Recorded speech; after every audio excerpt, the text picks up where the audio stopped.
हाँ तो मेरे प्यारे साथियों, कैसे हैं? उम्मीद करते हैं कि आप लोग अच्छे होंगे और अच्छी सी स्टडी आप लोग करेंगे। दोस्तों आज का मेरा सेकंड लेक्चर होने वाला है क्लास 10th मैथ चैप्टर 2।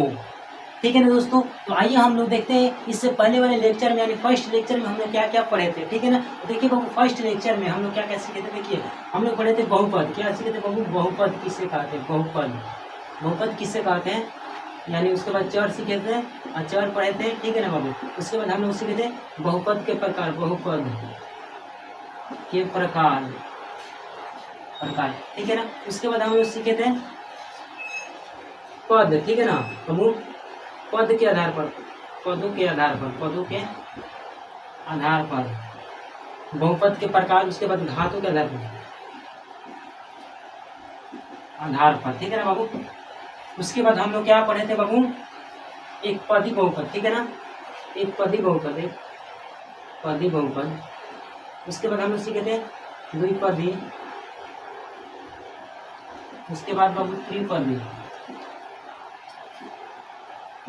त्रिपदी ठीक है ना, त्रिपदी त्रिपदी ठीक है ना, ठीक है ना। एक पदी, द्विपदी, त्रिपदी ठीक है ना, त्रिपदी ठीक है ना। उसके बाद हम लोग बाबू क्या पढ़े थे?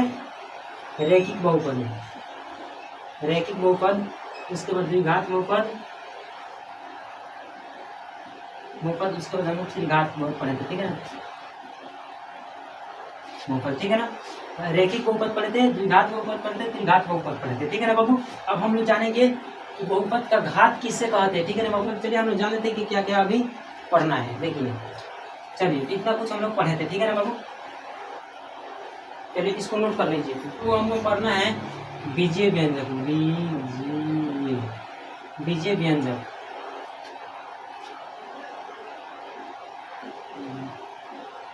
बीजीय व्यंजक बहु पढ़ना। ठीक है ना, बीजीय व्यंजक किससे कहते हैं? देखिए बीजीय व्यंजक किससे कहते हैं? चर और अचर के, चर और अचर के गुणनफल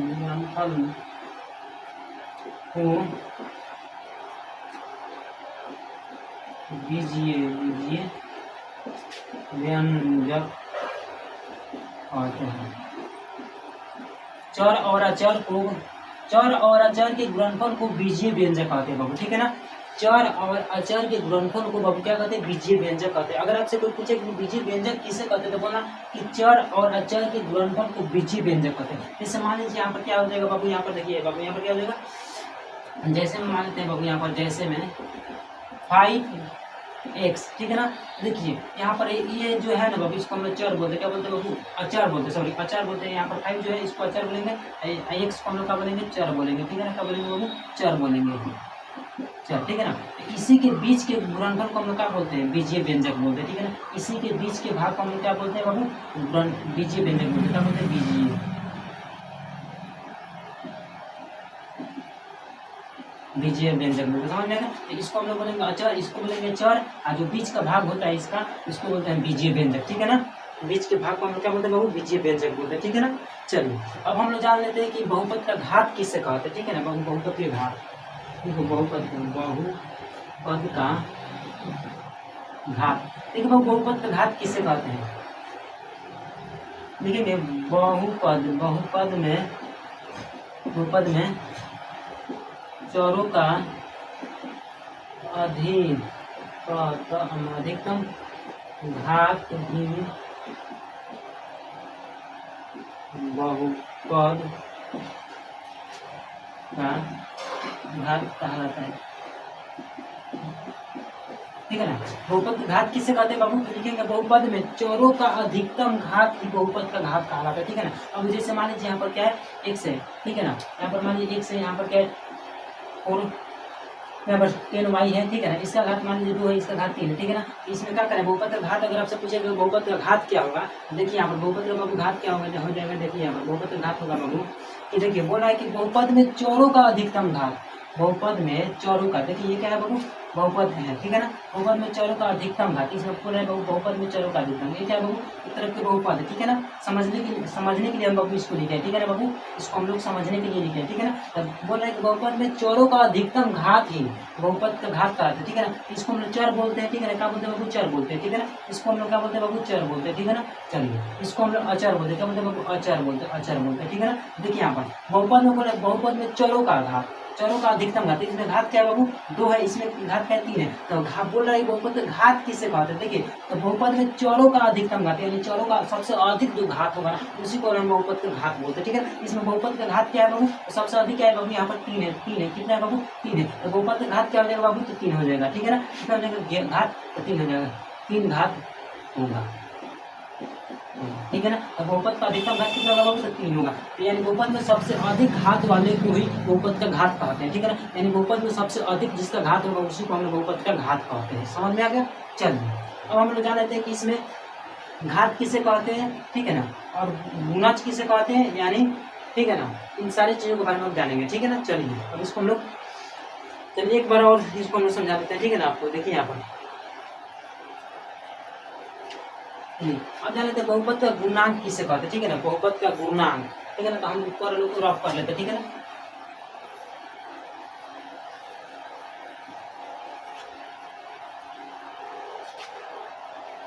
बहुपद का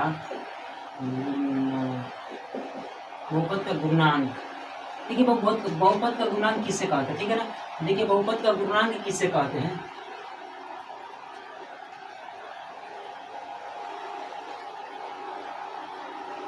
देखिए बहुपद का गुणांक किसे कहते हैं,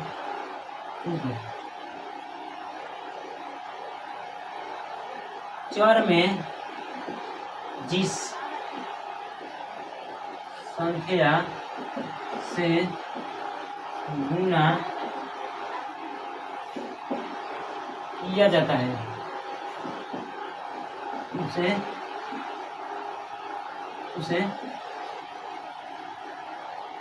गुणांक कहते हैं, क्या कहते हैं बाबू, गुणांक कहते हैं, ठीक है ना। चर में जिस संख्या से गुणा करते हैं यानी किया जाता है उसे क्या बोलते हैं, गुणांक बोलते हैं, समझ में आ गया ना। तो बहुपद के गुणांक किसे कहते हैं, तो चर में जिस संख्या से हम लोग गुणा करते हैं उसी को हम क्या बोलते हैं बाबू, गुणांक बोलते हैं, ठीक है ना।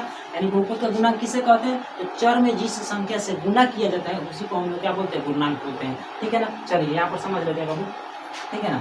एक्स स्क्वायर प्लस के, ठीक है ना, यहाँ पर 4x प्लस यहाँ पर क्या हो जाएगा बाबू, यहाँ पर हो जाएगा, यहाँ पर हो जाएगा बाबू हमारा 4 हो जाएगा, ठीक है ना, क्या जाएगा बाबू 4 हो जाएगा, ठीक है ना। यहाँ पर देखिए इसका गुणन कितना हो जाएगा बाबू, यहाँ पर देखिए, ठीक है ना। तो देखिए इस प्रकार चर में जिस संख्या से गुणा होता है उसी को हम लोग क्या बोलते हैं, गुणन बोलते हैं। यहाँ पर चर क्या है बोलते हैं, x इसको हम लोग बोले हैं ना चर बोलते हैं, इसको भी हम लोग चर बोलते हैं, ठीक है। इसको हम लोग जो पावर रहता है इसको हम लोग इंग्लिश में पावर बोलते हैं, पावर, ठीक है ना, यानी हिंदी में हम लोग घात बोलते हैं, क्या बोलते हैं घात बोलते हैं, ठीक है ना। चलिए इसको हम लोग अचार बोलते हैं, क्या बोलते हैं, अचार बोलते हैं, अचार बोलते हैं, ठीक है ना। यहाँ पर भी क्या हो जाएगा, अचार हो जाएगा, अचार, ठीक है ना। चलिए यहाँ पर देखो बाबू कह रहा है, इसका डिफिनेशन क्या कर रहे हैं बाबू कि चर में जिस संख्या से गुणा किया जाता है उसी को हम लोग गुणांक कहते हैं, यानी बहुपद का गुणांक किससे कहते हैं, तो चर में जिस संख्या से यानी गुणा होता है उसी को हम लोग क्या बोलते हैं बाबू, गुणांक बोलते हैं। यहाँ पे देखिए चर में किससे गुणा हुआ है, तो 4 से गुणा हुआ है कि नहीं। यहाँ पर देखिए जैसे मान लीजिए यहाँ पर 4 x है, ठीक है। तो जब 4 गुणे x में, जब 4 में 1 से गुणा किए हैं तभी ना 4x हुआ है बाबू, तो यहाँ पर क्या हो जाएगा, इसका गुणांक क्या हो जाएगा बाबू, तो 4 हो जाएगा, ठीक है ना। गुणांक क्या हो जाएगा, तो 4 हो जाएगा, ठीक है। तो इसका गुणांक कितना है, x का गुणांक कितना हो जाएगा, तो 4 होगा, यानी लिखेंगे x का गुणांक 4 होगा, 4 होगा, x का गुणांक कितना होगा, तो 4 होगा। चलिए तो गुणांक आप लोग समझ गए कि जिस संख्या में, मान लीजिए यहाँ पर भी समझा देते हैं, ठीक है। यहाँ पर मान लीजिए x है, ठीक है ना, इसका गुणांक क्या है बाबू, तो बोले कि चर में जिस संख्या से गुणा होता है उसी को हम गुणांक बोलते हैं। चर में किससे गुणा हुआ है, इसको हम चर बोलते हैं। चर में किससे गुणा हुआ है बाबू, चर में किससे गुणा हुआ है, 4 से गुणा, हो जाएगा आपका गुणांक हो जाएगा, गुणांक हो जाएगा, क्या हो जाएगा गुणांक, समझ में आ रहा है। इसको हम क्या बोलते हैं, गुणांक बोलते हैं, ठीक है ना। इसको हम क्या बोलेंगे, गुणांक बोलेंगे, गुणांक, ठीक है ना। तो चर में किससे गुना हुआ बाबू, यहाँ पर देखिए चर में किससे गुना हुआ, तो 4 से गुना हुआ, 4 से, तो ये हमारा क्या हो जाएगा, गुणांक हो जाएगा। तो चर में जिस संख्या से गुना किया जाता है उसी को हम लोग गुणांक बोलते हैं। चलिए समझ में आ गया है, चलिए इसको नोट कर लो बाबू फटाफट से। 5x स्क्वायर प्लस के 10x प्लस के 20 में x स्क्वायर का गुणांक गुणांक क्या होगा, ठीक है ना। 5x² प्लस के 10x प्लस के 20 में x² का गुणांक पूछा, x² का गुणांक क्या होगा बाबू। देखिए x² का जब भी आपको गुणांक पूछेगा तो x में किससे गुना हुआ है, तो 5 से गुना हुआ है, 5 से, तो ये इसका आंसर हो जाएगा 5, ठीक है ना। क्या हो जाएगा 5 इसका आंसर हो जाएगा, यानी x² का गुना क्या होगा, तो 5 होगा, यानी x² में जिससे गुना होगा, ठीक है ना, x² में जिससे गुना होगा ना उसी को हम लोग बोलते हैं x² का गुना, ठीक है ना, समझ में। x² में जिस संख्या से गुना अगर होगा उसी को हम लोग बोलेंगे x² के गुणा, ठीक है ना। यहाँ पर x² में 5 से गुना हुआ है, ठीक है ना, क्योंकि x² में किससे गुना हुआ है, 5 से गुना हुआ है, तो हमारा क्या हो जाएगा, राइट 5 आंसर हो जाएगा, ठीक है, राइट आंसर 5 हो जाएगा। x² का गुना कितना होगा, तो 5 होगा, ठीक है ना। चलिए अब यहाँ पर हम देख लेते हैं x का, ठीक है ना बाबू। अब इसी क्वेश्चन को हम देख लेते हैं इसमें, ठीक है ना, 5x² प्लस है, ठीक है ना, प्लस यहाँ पर 10x प्लस के 20 में x का गुणांक x का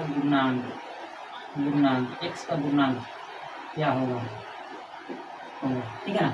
5x² प्लस के 10x प्लस के 20 में x का गुणांक क्या होगा बाबू, x का गुणांक बोला है, तो गुणांक आप लोगों को पहले बताइए, 4 में जिस संख्या से गुना होता है उसी को हम लोग क्या बोलते हैं बाबू, तो गुणांक बोलते हैं। तो देखिए यहाँ पर क्या है, x में यानी 4x का गुणांक पूछ रहा है, x का, ठीक है ना, x का गुणांक x में किससे गुना हुआ है, 10 से गुना, तो इसका आंसर कितना हो जाएगा, 10 हो जाएगा, ठीक है ना।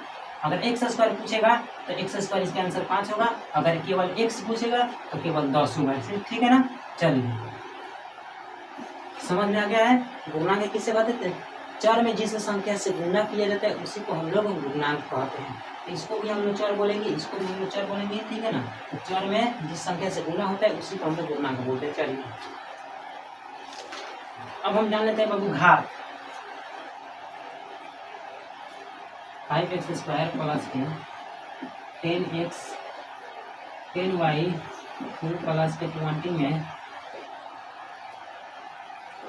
घात क्या होगा बाबू, घात क्या होगा, ठीक है ना। इसमें घात बाबू क्या होगा, देखिए बहुपद में सबसे अधिक जिसका घात होता है वही बहुपद का घात हो जाता है, ठीक है ना। ठीक है, अभी बहुपद है, बहुपद में जो सबसे अधिक घात होता है ना वही बहुपद का घात हो जाता है, ठीक है। तो इसमें घात पूछेगा, घात क्या होगा, इसमें घात बाबू 3 हो जाएगा, ठीक है, क्योंकि बहुपद में सबसे अधिक घात वाले को ही बहुपद का घात कहते हैं, ठीक है ना। तो बहुपद में सबसे जिसका अधिक घात रहेगा वही बहुपद का घात कहलाएगा, ठीक है ना। तो इसमें क्या है, बहुपद में सबसे अधिक घात क्या है, तो 3 है, तो इसका 3 आंसर हो जाएगा, ठीक है ना। चलिए और मान लीजिए, ठीक है ना। चलिए बाबू अब जान लेते हैं रेखिक बहुपद का शून्यांक, ठीक है ना बाबू। तो देखिए अब रेखिक बहुपद का शून्यांक लिखेंगे, ठीक है ना। रेखिक बहुपद का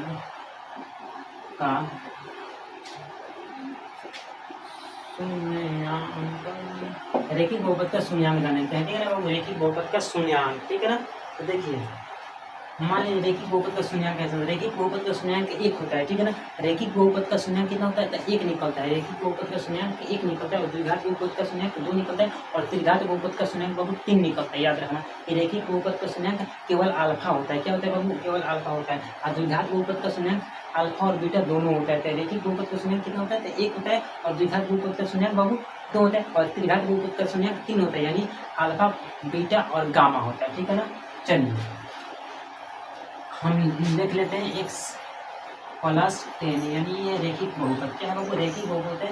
इसका शून्यांक बोल रहा है निकालने के लिए, तो इसका शून्यांक कैसे निकालेंगे बाबू, देखिए इसका शून्यांक निकालने के जब भी शून्यांक आपको बोलेगा निकालने के लिए तो सबसे पहले क्या करेंगे, लिखेंगे यहाँ पर हल में, ठीक है ना बाबू, क्या करेंगे, लिखेंगे हल में, ठीक है ना। तो यहाँ बोल रहा है कि रेखिक बहुपद का शून्यांक क्या होगा, तो रेखिक बहुपद का शून्यांक 1 होता है, इसका शून्यांक पूछा है, ठीक है ना।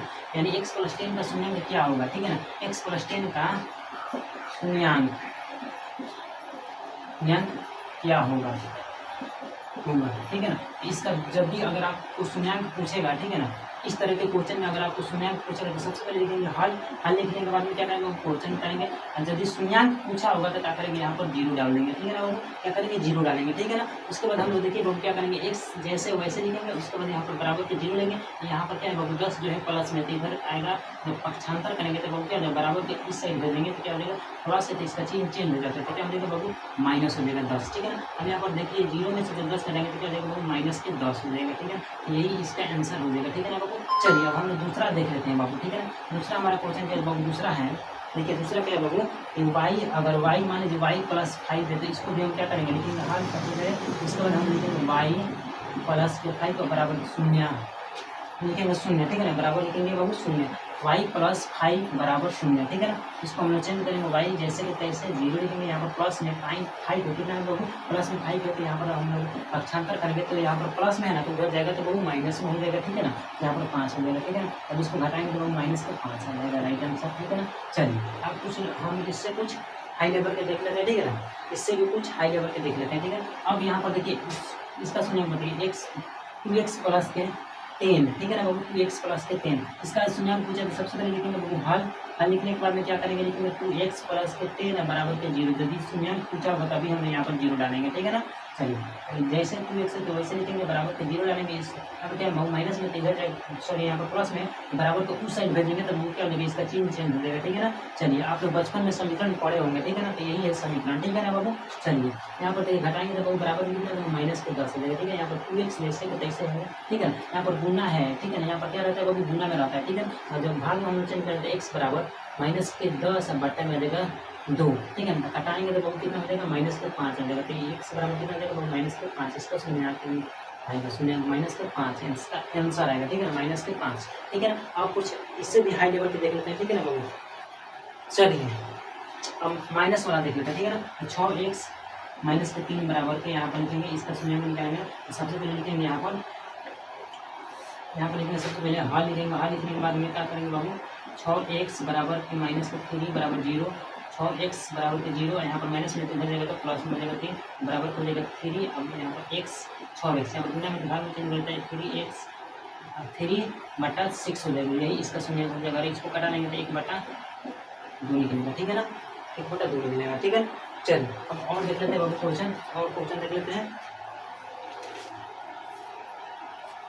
ठीक है ना। तो ये है बाबू हमारा रेखिक बहुपद का शून्यांक, क्या है बाबू, रेखिक बहुपद का शून्यांक है, ठीक है ना। अब हम लोग देख लेते हैं द्विघात बहुपद का शून्यांक, ठीक है ना। रेखिक बहुपद का शून्यांक 1 होता है, ठीक है, याद रखना है, रेखिक बहुपद का शून्यांक कितना होता है, तो 1 होता है, 1 निकलता है, यानी केवल अल्फा निकलता है। तो यहाँ पर लिख लेते हैं, ठीक है, यहाँ पर रेखिक बहुपद का शून्यांक केवल 1 होता है, याद रखना केवल 1 होता है, ठीक है ना। केवल अल्फा होता है, क्या होता है बाबू, केवल अल्फा होता है, अल्फा होता है, केवल अल्फा होता है, ठीक है ना। रेखिक बहुपद का शून्यांक केवल अल्फा होता है, ठीक है ना। और द्विघात बहुपद का शून्यांक अल्फा और बीटा दोनों होता है, ठीक है ना। अब बाबू हम लोग जान लेते हैं द्विघात बहुपद का शून्यांक, ठीक है ना बाबू, ठीक है। अब हम लोग जान लेते हैं बाबू द्विघात बहुपद का शून्यांक, ठीक है ना। देखिए यहाँ पर बाबू 1 नंबर क्वेश्चन क्या है बाबू, x² माइनस के 4, ठीक है ना। तो यदि आपको शून्यांक निकालने के लिए बोलेगा, ठीक है ना, तो सबसे पहले लिखेंगे हल लिखने के बाद में क्या करेंगे बाबू, क्वेश्चन जैसे वैसे उतारेंगे और बराबर में क्या करेंगे, 0 डाल देंगे। 0 क्यों लगाता है, क्योंकि यहाँ पर बोला है शून्यांक निकालने के लिए, ठीक है ना। यदि अगर आपको शून्यांक बोलेगा निकालने के लिए, ठीक है ना, ठीक है ना, तो सबसे पहले क्या करेंगे बाबू, बराबर में 0 लिख देंगे, ठीक है ना। यहाँ पर देखिए x² जैसे के तैसे बराबर के लिखेंगे 0, यहाँ पर क्या है माइनस में 4 है, तो यदि हम लोग इसको पक्षांतर करेंगे तो क्या हो जाएगा, प्लस में हो जाएगा 4, ठीक है ना बाबू, ठीक है ना। तो प्लस में जब इसको हम जोड़ेंगे तो बराबर के बाबू हो जाएगा 4, यहाँ पर x² जैसे के तैसे, ठीक है ना। यहाँ पर स्क्वायर है, इस पर से हटाएंगे x², यहाँ पर स्क्वायर हटाएंगे, ठीक है ना। x पर से क्या करेंगे, स्क्वायर हटाएंगे तो यहाँ पर क्या हो जाएगा, रूट 4 हो जाएगा, ठीक है ना। तो इस पर से जब स्क्वायर हटाएंगे बाबू तो क्या हो जाएगा, इस पर रूट 4 ठीक है ना, क्या हो जाएगा, रूट 4, ठीक है ना। रूट जब जाएगा तो इसका हम लोग वर्गमूल निकालेंगे, तो वर्गमूल इसका आंसर क्या आ जाएगा बाबू, प्लस माइनस में आएगा, ठीक है ना, प्लस माइनस में 2 आएगा, ठीक है ना, प्लस माइनस में 2, ठीक है ना। तो द्विघात बहुपद का शून्यांक कितना निकलता है, 2 निकलता है, 1 निकलता है बाबू प्लस में 2, 1 निकलता है बाबू माइनस में 2, समझ में आया। चलिए हम दूसरा क्वेश्चन देख लेते हैं बबुआ, y² माइनस 9 बराबर के 0 लिखेंगे, ठीक है ना। उसके बाद यहाँ पर स्क्वायर जब इस पर हटाएंगे, ठीक है ना, सबसे पहले यहाँ पर लिखेंगे y² माइनस के 0 के शून्यांक बोला निकालने के लिए, यदि अगर आपको शून्यांक बोलेगा निकालने के तो यहाँ पर बराबर के 0 लिखेंगे, ठीक है ना, ठीक है। यहाँ पर हल लिखेंगे, ठीक है ना। हल लिखने के बाद में जैसे क्वेश्चन है वैसे उतारेंगे, ठीक है ना, बराबर के 0 लिखेंगे, ठीक है ना। y² बराबर लिखेंगे 0, यहाँ पर माइनस में है तो इधर आएगा तो प्लस में हो जाएगा, ठीक है ना। अब इसको हम लोग जोड़ेंगे तो कितना हो जाएगा, 9 y² जिससे कहते हैं, ठीक है ना। y पर से क्या करेंगे, y पर से बाबू स्क्वायर हटाएंगे तो इस पर रूट चढ़ेगा, ठीक है ना बबुआ। यहाँ पर स्क्वायर जब हटाएंगे, y पर से स्क्वायर हटाएंगे तो क्या हो जाएगा, प्लस माइनस रूट हो जाएगा, ठीक है, कितना 9। यहाँ पर देखिए इसका वर्गमूल निकालेंगे तो y बराबर प्लस माइनस 3 हो जाएगा, ठीक है ना। इसको हम लोग 2 बार लिख देंगे, y बराबर +3 और y बराबर -3, ठीक है ना।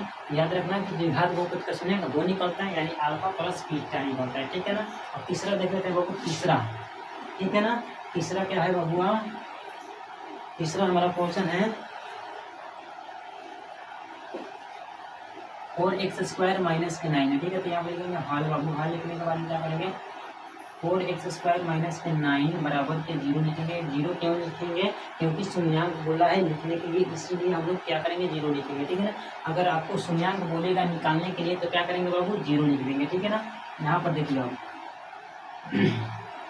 4x² जैसे का तैसे बराबर के लिखेंगे 0, यहाँ पर माइनस में तो इधर आ जाएगा तो बहुत प्लस में हो जाएगा, जोड़ देंगे तो बहुत कितना हो जाएगा, दोनों को 9 हो जाएगा, ठीक है ना। यहाँ पर 4x² है तो ठीक है ना, 4x² है तो क्या करेंगे जैसे का तैसे लिखेंगे, ठीक है ना। अब यहाँ पर स्क्वायर जब इस पर हटाएंगे तो क्या हो जाएगा बाबू, यहाँ पर देखिए सबसे पहले यहाँ पर क्या करेंगे बाबू, यहाँ पर गुना में, ठीक है ना, गुना में है तो भाग में चेंज होगा, तो x² बराबर के 9/4 लिखेंगे, ठीक है ना बाबू। क्या लिखेंगे 9/4, ठीक है ना। यहाँ पर अब x को से क्या करेंगे, स्क्वायर जब हटाएंगे बाबू x बराबर √9/4, ठीक है ना। यहाँ पर देखिए जब इसका वर्गमूल हम लोग निकालेंगे यानी प्लस माइनस जाएगा, ठीक है ना। इसका जब हम लोग वर्गमूल निकालेंगे तो x बराबर ±3/2, ठीक है ना। तो हम लोग क्या करेंगे बाबू, इसको ऐसे लिख देंगे x बराबर +3/2, एगो लिखेंगे बाबू x बराबर 3/2 माइनस को हो जाएगा, ठीक है ना। यही हमारा 2 शून्यांक निकलेगा, ठीक है ना।